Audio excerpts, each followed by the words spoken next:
Okey, semua sihat lah? Sihat, Alhamdulillah. Okey, so untuk hari ni kita akan masuk chapter seterusnya lah.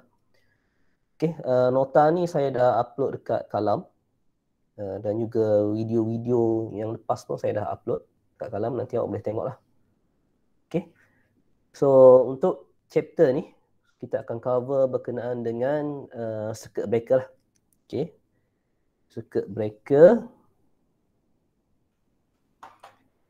dia punya classification of circuit breaker, okay, concept and operation of circuit breaker. Ada calculation, saya tertinggal kat sini. Nanti kita akan tengok calculation.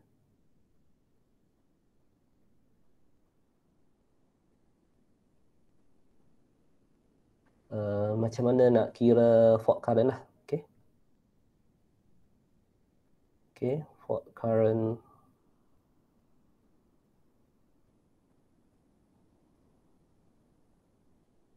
calculation dan juga substation equipment. So tapi saya tengok dalam awak punya syllabus substation equipment dia tak termasuk lah. Jadi untuk dalam nota ni saya masukkan sekali supaya awak boleh belajar jugalah. Kalau sempat saya akan cover, kalau tak sempat you all kena tengok sendirilah. So dalam substation equipment ni ada pelbagai jenis equipment lagi dah. Okay. Bukan sahaja ada circuit breaker, ada relay, dia ada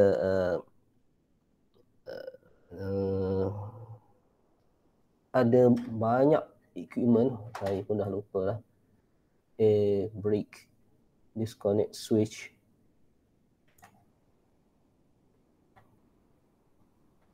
Sekejap tengok. Nampak ni lah. Substation equipment.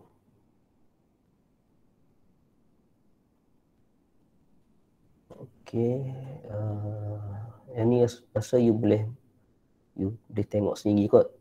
Dia lebih kepada self learning lah. Okay. Ni. So dia ada switchboard, switch gear, transformer, regulator, circuit breaker, air brake, grounding switch, surge arrestor, relay, bus bar, layout dan sebagainya. So yang ni you tak termasuk dalam awak punya syllabus lah. Tapi better you kena tahulah. Sebab nanti you akan kerja dekat site ke, kerja dengan TNB ke, kerja sebagai contractor TNB ke. So you kena tahulah dalam substation tu ada apa. Okay.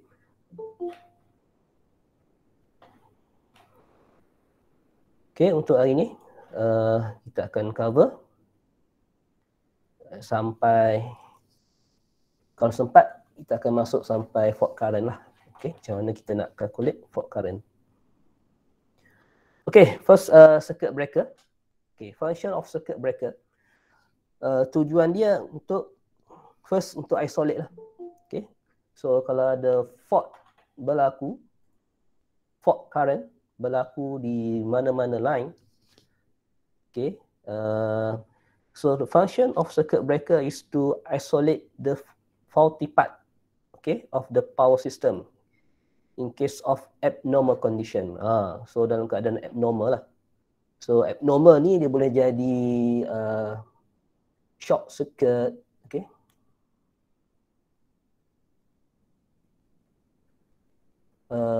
Overload,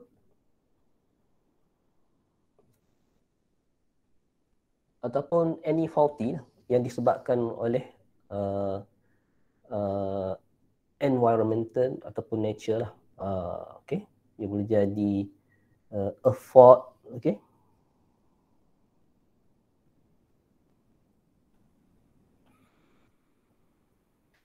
Okay, then a protective relay detect abnormal condition and send trapping signal to the circuit breaker. So kalau ada abnormal, so relay, function of relay, dia akan detect abnormal, sense abnormal condition due to the differential equation, So dia akan send abnormal signal tu kepada shunt trip to isolate the fault lah. Okay. Dia akan send tripping signal to circuit breaker. So bila circuit breaker dia terima signal tu, so dia akan energize mechanical part dalam circuit breaker to open the breaker lah. Okay, after receiving the trip command from relay, the CB will isolate the faulty part. Okay, so circuit breaker ni dia boleh open and close lah. Okay, bergantung kepada banyak mana fault lah yang berlaku. So tak ada masalah. So selepas dia terima signal daripada relay, so akan ada mekanisme yang akan menyebabkan contact, moving contact, breaker open. Bila dia open, dia akan isolate the fault. Okay. And after isolate the fault, relay tu dia akan reset balik lah. Okay. Dia akan reset fault current yang detect di relay.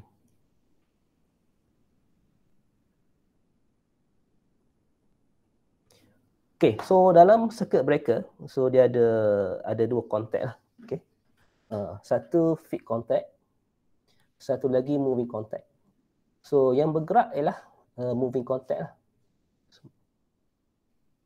Let's say ada fault, CT akan hantar signal kepada circuit breaker akan energize, dan moving contact ni dia akan bergerak untuk move, untuk open ataupun untuk isolate the breaker. So sepanjang proses ni akan ada up lah. Akan ada up. Yang ni up lah.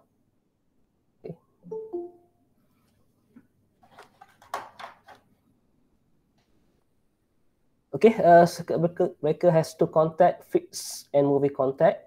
Under normal condition, these two contact remain in close position. So when CB circuit breaker receive a signal to isolate the faulty part, the moving contact move to interrupt the circuit. So moving contact ni dia akan open lah. Okay. On the separation of contacts, the flow of current is interrupt, resulting in the formation of arc, okay, between the contacts. So semasa moving contact tu nak try to open, akan ada ionization lah berlaku disebabkan oleh heat. So arc ni ialah current ataupun due to ionization dia akan hasilkan arc, percikan api macam tu lah. Dan tujuan circuit breaker ni kita kena distinguish dah. Maknanya kita kena eliminate the arc untuk kurangkan kesan kerosakan kepada kontak breaker. So ada pelbagai cara lah macam mana nak reduce ataupun nak eliminate the arc ni. Ia bergantung kepada jenis circuit breaker sendirilah. Okay, sama ada dia menggunakan air, dia punya medium ataupun vacuum, ataupun dia menggunakan oil, ataupun dia menggunakan gas lah, gas SFC.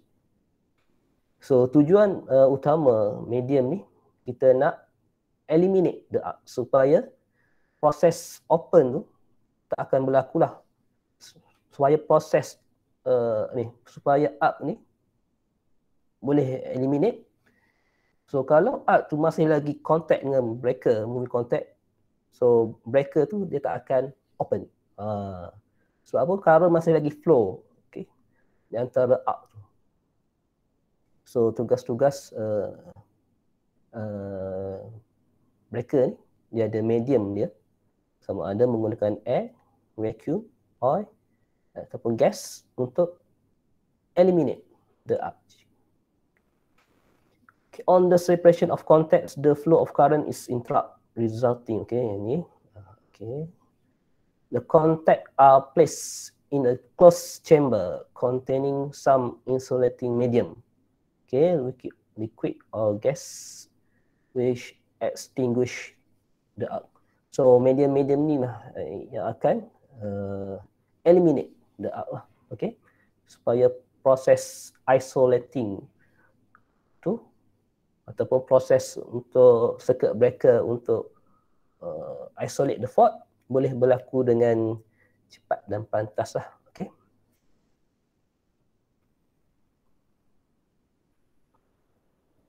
Okay, macam mana tripping mechanism berlaku di dalam circuit breaker? So circuit breaker kita ni circuit breaker. Ini CB, kita punya CB. So biasanya CB di dalam kita punya substation. So dia akan ada phase daripada TMB lah. So kita ada load sini, bukan load, source supply. Contoh ada 3 phase kat ni, red, yellow, blue. Okay, dan kita ada load. Okay.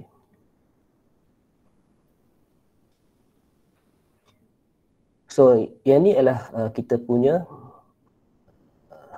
untuk represent the contact of circuit breaker lah. Okay. So dekat line, contoh lah di phase C ni, so kita ada current transformer. Okay, kita tahu tugas current transformer dia akan detect any abnormal, okay, dekat distribution part lah, okay, dekat line ni.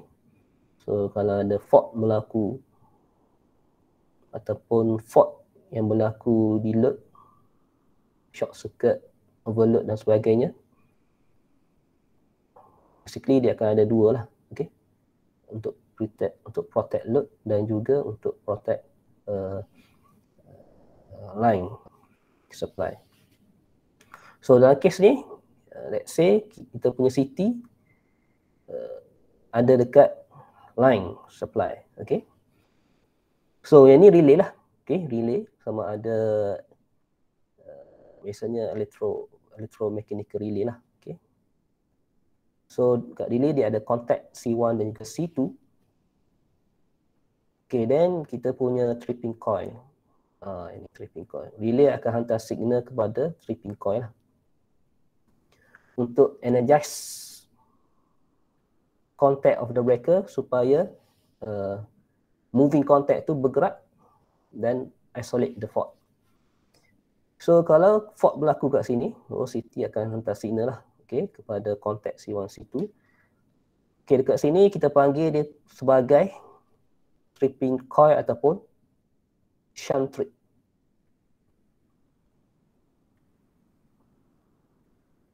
Okay, biasanya shunt trip ni dia ada external source lah.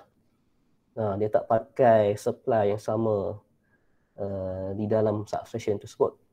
So kalau ada fault berlaku, kalau pakai supply yang sama, tripping coil ataupun relay ni dia tak boleh energize. Relay dan juga shunt trip ni dia ada additional supply. Okay.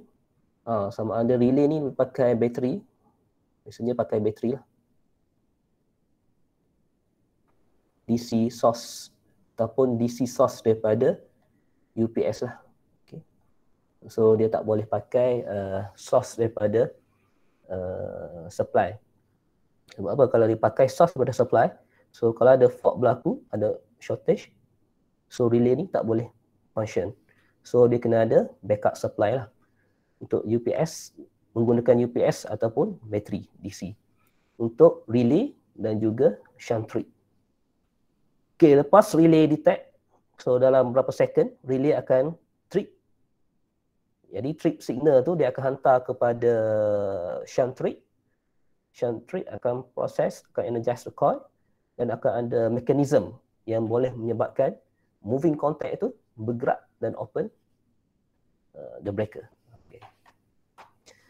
Okay, overload relay detect abnormal line condition. Okay, if the line current exceed limit, contact C1 and C2 we close. Okay, so dalam relay ni kita dah setting berapa line current. kita punya IN berapa? Biasanya 5M lah. Okay. Sebab CT ni dia based on ratio lah. Okay. Contoh 120/5 ataupun /1. So dalam kes ni, let's say kita ambil current CT ratio untuk transformer ni 5M. Jadi kita akan set IN dalam relay ni sebagai 5M. So kalau ada fault berlaku, dia akan ada offset dia. Okay. Offset di mana kalau fault berlaku, of course dia punya current tu jadi unbalance. Sama ada dia akan bertambah. Biasanya dia akan bertambah lah. Basically 5. Jadi current relay ni mungkin jadikan 5 point something. Okay, 5.1, 5.2, 6 dan sebagainya lah. Okay.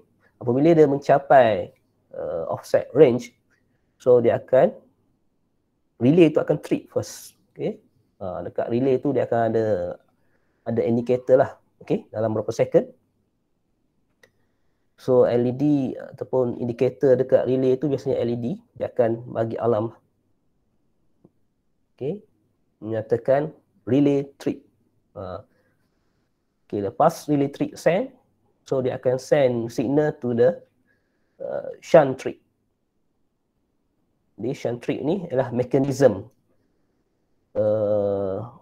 di luar daripada circuit breaker supaya moving contact dalam circuit breaker tu boleh isolate the faulty fault. Okay, tripping coil is energized by auxiliary DC source. Inilah saya tahu. So dia akan pakai external source lah. Okay, biasanya DC sama ada bateri ataupun UPS. Okay, this cause 3 main line to open, thus interrupting the circuit. Okay.